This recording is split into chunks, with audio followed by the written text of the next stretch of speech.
এক সপ্তাহেরও বেশি সময় ধরে মুখোমুখি অবস্থানে মার্কিন প্রেসিডেন্ট ডোনাল্ড ট্রাম্প এবং হার্ভার্ড বিশ্ববিদ্যালয়। এই আবহে ট্রাম্প প্রশাসনের বিরুদ্ধে মামলা করেছে যুক্তরাষ্ট্রের অন্যতম প্রভাবশালী এই শিক্ষা প্রতিষ্ঠান।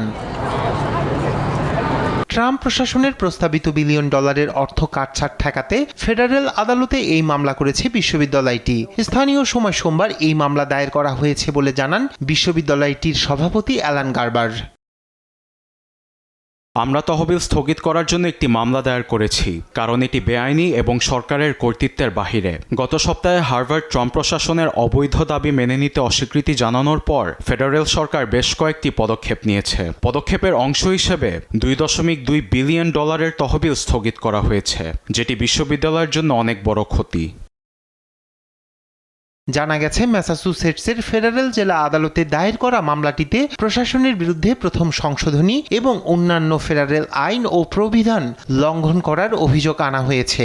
51 পৃষ্ঠার অভিযোগটিতে ম্যাসাচুসেটসের একজন ফেডারেল বিচারককে প্রেসিডেন্টের স্থির আদেশ অসাংবিধানিক ঘোষণা করতে এবং সরকারকে ফেডারেল তহবিল সংক্রান্ত স্থগিতাদেশ প্রত্যাহারের নির্দেশ দিতে আবেদন করা হয়েছে।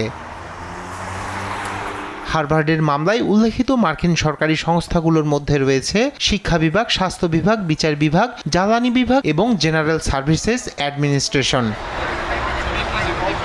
সম্প্রতি বিশ্ববিদ্যালয়ে বৈচিত্র্য বিষয়ক উদ্যোগ সীমিত করা এবং ইহুদি বিরোধিতার বিরুদ্ধে ব্যবস্থা নেওয়া নিয়ে হার্ভার্ড বিশ্ববিদ্যালয়ের সঙ্গে দ্বন্দ্বে জড়িয়েছেন ট্রাম্প প্রশাসন।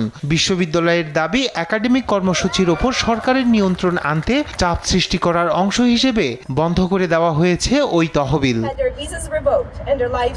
রায়হান কবির শুভ্র, নিউজ ডেস্ক, দেশ টিভি।